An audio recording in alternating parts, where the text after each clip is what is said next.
Les contaba al inicio de este programa, como más de 500 médicos firmaban un manifiesto por el latido fetal, casi un centenar de ellos son ginecólogos. Y uno de esos ginecólogos que ha firmado también este manifiesto es Juan Acosta Díez, con el que tenemos conexión en directo. Muy buenos días. Buenos días. Bueno, en este manifiesto ponen de manifiesto la importancia de escuchar el latido fetal. ¿Desde qué día se puede escuchar? Porque hablamos el otro día con el presidente del Colegio de Médicos, nos decía que desde los 16 días ya se podía escuchar. Sí, bueno, aproximadamente a partir de la tercera semana de vida, segunda, tercera semana de vida del embrión, ya está funcionando el aparato cardiovascular y, por tanto, con los medios que tenemos hoy en día es posible escuchar el latido fetal. Señalan también en este manifiesto en que erróneamente se está poniendo el foco, después de ese protocolo de Castilla y León, en si se hay que obligar o no obligar a escuchar este latido. Dicen también que, bueno, vienen a respaldar esas medidas de Castilla y León y, sobre todo, señalan que lo importante es por qué se está privando de información a una mujer, ¿no? Bueno, más que respaldar la iniciativa de Castilla y León, es que realmente no hay ninguna novedad. Nosotros ya estamos obligados a informar por la ley de autonomía del paciente. No hay ninguna novedad en que estemos obligados a informar, porque en cualquier acto médico siempre que tenemos que dar al paciente toda la información. ¿Qué mayor información se le puede dar a una mamá que viene a visitarse que el informarle, pues, de la vida que lleva dentro? Y es fundamental que conozca, pues, que hay un latido, que hay una persona con una vida dentro y que no se trata de un amasijo de células ni de un coágulo, sino que hay una vida con latido. Por lo tanto, no creemos que estas medidas de las que se ha hablado o estén obligando a algo que no existiera ya. Bueno, además también no sé si usted ha atendido en algún momento a alguna mujer que se haya sometido a un aborto, porque al final en este manifiesto lo que dicen también es que es algo que no se puede hacer a la ligera, que tiene consecuencias obvias para la vida del embrión feto y también para la de su madre. Y es algo que rara vez de lo que se habla, de todas las consecuencias que conlleva para la mujer el hecho de abortar. Evidentemente nos encontramos con todo tipo de realidades y de personas. Cada uno lleva en la vida, pues, sus circunstancias y sus heridas. Y lo cierto es que los abortos voluntarios tienen terribles consecuencias. Yo he podido observar las consecuencias de lo que es el síndrome postaborto y del sufrimiento que conlleva para muchas madres el haber pasado por ello, y las he intentado ayudar en lo que he podido, porque realmente necesitan una ayuda que los que las impulsan al aborto normalmente no acostumbran a ofrecerles. Le pregunta a Josep María Francas. Sí, a ver, doctor Juan, escuchando las televisiones he oído afirmaciones de esta última semana que me han dejado un poco desconcertado. Una de ellas es, tanto hablando del latido fetal como de la ecografía 4D, que todos los médicos se oponían porque eso no era viable, no se podía hacer en las fechas, en el tiempo que se decía en Castilla y León, y dos, que podía tener graves consecuencias, cualquiera de las dos cosas, para la madre, incluso para el feto. A mí me suena a cuento chino, pero me gustaría que lo dijera un médico.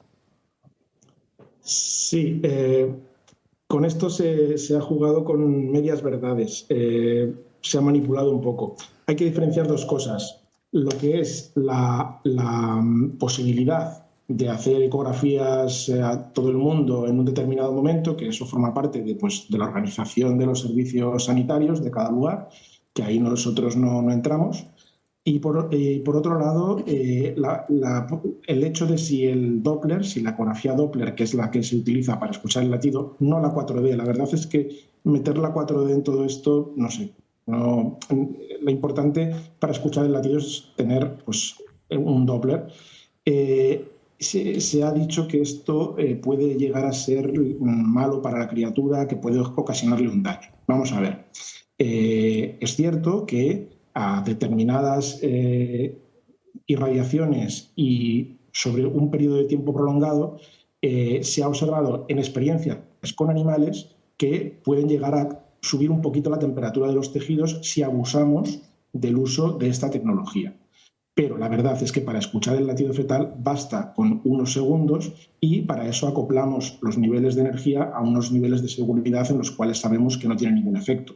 Realmente choca que se haya difundido esta creencia de que ahora resulta que el Doppler es tan tóxico, cuando la realidad es que en las consultas ginecológicas de toda España y de toda Europa es algo que se hace habitualmente, escuchar el latido fetal de una manera pues durante unos segundos y sin abusar de la energía. Si fuera realmente tan tóxico, pues estaríamos viendo cada día problemas por haber hecho esto, cuando es algo que, ya lo repito, forma parte de la práctica habitual. Y por otro lado, también creo que en el comunicado que hemos firmado hay una frase que creo que es bastante afortunada, y es: si realmente son embriones que se está pensando en eliminarlos, realmente a qué viene esta preocupación por si le puede hacer daño en la exposición al Doppler. ¿Y la ecografía 4D es viable o no? No para escuchar el latido, sino para ver la imagen del embrión, sí. Vamos. Sí, la ecografía 4D es una tecnología muy avanzada que efectivamente pues, permite ver unas fotos muy vistosas que vemos muchas veces en los medios de comunicación, pero estamos hablando de embarazos ya más avanzados, niños ya de 30 semanas, 35. Puede ser útil también en gestaciones avanzadas en las que a lo mejor alguien ha introducido ahí la amenaza de un posible aborto. Pero es una tecnología que realmente pues es muy avanzada, no está disponible en todas partes y que no hace falta para lo que queremos, que es simplemente poner en evidencia que hay una vida. Pero sí que también puede ser útil si es disponible y está en ese momento al alcance de la mano, se puede utilizar también. ¿Y no tendría efectos secundarios lesivos para la madre, el padre, el niño, la abuela? Nadie. Para nadie, ni para la abuela, ni para el padre. Perfecto. Ni para el médico. Isaac. Yo es que me estoy quedando un poco... El médico, bueno, a veces... Yo es que me estoy quedando un poco perplejo, porque realmente alguien ha planteado que escuchar el latido fetal es peligroso para un embrión al que van a abortar. Sí. O sea, es que me estoy quedando un poco alucinado. O sea, es un embrión que están pensando en matarlo y ahorita que les preocupa que sea peligroso escuchar el latido fetal. Es que es loquísimo todo, ¿no? Esto es lo que no tiene sentido. Julio.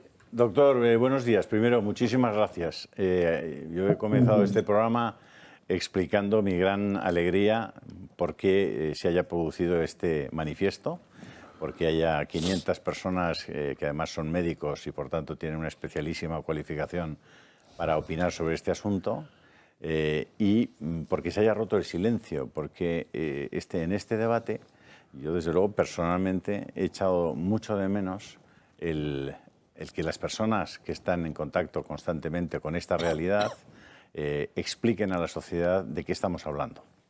Y por tanto, con esa alegría y con ese especial agradecimiento, quiero preguntarle por qué han tardado tanto los médicos en manifestarse públicamente cuando estamos hablando de una ley que ha pasado por nuestras vidas desde el año 1985 en diversas etapas y con diversas variantes. ¿Por qué no hay una fuerza mucho mayor por parte de los ginecólogos, los obstetras, las matronas, es decir, todas aquellas personas del mundo sanitario que tienen habitualmente contacto con esta realidad? ¿Por qué no hacen un trabajo? Desde luego, porque han tardado, insisto, diciéndole lo primero que me alegra muchísimo que se haya puesto en marcha ese manifiesto. Pero ¿por qué no hay en este momento miles y miles de personas del mundo sanitario alzando su voz contra este tema, cuando yo creo que un 99% de ellos conocen perfectamente la realidad de que lo que hay dentro del vientre de la madre es un ser humano? Y por tanto, proceder a quitarle la vida, estamos hablando, como decía hace un momento la Madre Teresa de Calcuta, si el asesinato es un homicidio con alevosía y la alevosía supone matar a alguien cuando está indefenso, conociendo esas realidades, ¿por qué no hay muchas más voces hablando de este asunto? Bueno, la verdad es que hay muchos, yo conozco muchos ginecólogos que siempre han estado en el lado pro vida y que han trabajado de manera silenciosa y callada, ayudando a muchas madres que estaban en apuros, colaborando con asociaciones que les piden ayuda para una ecografía, para ayudar a una madre. Y lo han hecho pues de una manera muy discreta. ¿Qué ha pasado? Quizás pues que es la primera vez que a nivel de la prensa se discute una medida que no es a favor de la muerte, sino que es lo contrario. Es la primera vez, yo creo, que en todos estos años el debate ha cambiado de sentido y es en una medida que va a favor de la criatura y no en contra de ella. Entonces, pues bueno, este comunicado empezó a circular por las redes sociales y tenía tantas cosas con las que nos sentíamos identificados y que quizás sí hemos callado durante muchos años, que bueno, empezó a correr y todos nos fuimos añadiendo con mucho entusiasmo, porque realmente es bastante ofensivo ver algunos titulares de prensa en los que se dice los ginecólogos están en contra del latido fetal. Hombre, serán algunos. Yo, la mayoría de los que conozco, están encantados de poner el latido fetal a las madres, porque además es un momento muy bello, muy bonito, cuando ves a unos padres pues, emocionados con el latido fetal de su hijo. Doctor, ¿por qué cree usted que es tan difícil convencer a la gente de algo tan obvio como que lo que hay dentro del vientre de la madre es un ser humano? ¿Qué pasa ahí? Pues yo creo que los mensajes que llegan son tan insistentes en sentido contrario que ya se ha convertido como en una especie de verdad artificial, ¿no? El hecho este. Y aparte, pues yo creo que se está intentando silenciar las conciencias, ¿no? Más que discutir si hay una vida o no, lo que se intenta es no pienses en ello. Mejor no hablar de este tema. El médico que no se pronuncie sobre esto, la mujer que no tenga tiempo de considerarlo, es decir, se intenta anular la posibilidad de acudir a un juicio moral, porque si lo hiciéramos, cuando, de hecho, yo lo he observado, cuando la madre realmente se para a pensarlo, al final nunca opta por el aborto. Y por eso se intenta acortar los plazos al máximo y evitar esa discusión. Por eso cuesta tanto, porque realmente no se da la oportunidad de discusión. Lo que nos llega habitualmente, yo aparte de ser padre de 6 hijos, tengo 20 nietos. Y por tanto también estoy muy cercano a la realidad de los nacimientos, los partos y todas esas cosas. Y me llega constantemente información también de compañeros y de amigos que también están en esa misma situación y que se quejan de que muchas parejas cuando van al ginecólogo, sobre todo en la sanidad pública, prácticamente les sugieren que a la menor dificultad les proponen que recurran al aborto. ¿Por qué?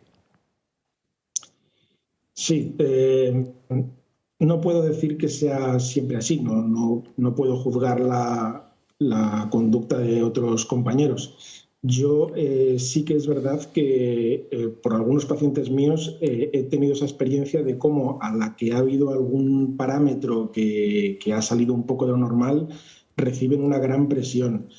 Quizás se ha convertido en una rutina en algunos sistemas de salud, en algunos servicios, el recurrir a esto y a nivel de médico pues es también una manera de no pensar, ¿no? De decir, bueno, pues para evitar problemas hacemos esto y es lo práctico. Hoy se lleva una medicina que por desgracia busca demasiado los resultados inmediatos y no piensa en lo trascendente ni en lo realmente importante. Y a veces se actúa de una manera demasiado automática y estas familias van siendo, y perdóname la expresión, quizá un poco acorraladas hasta que no les queda más remedio que tomar la decisión que ya se ha tomado por ellos. Eso sí que es acoso, doctor.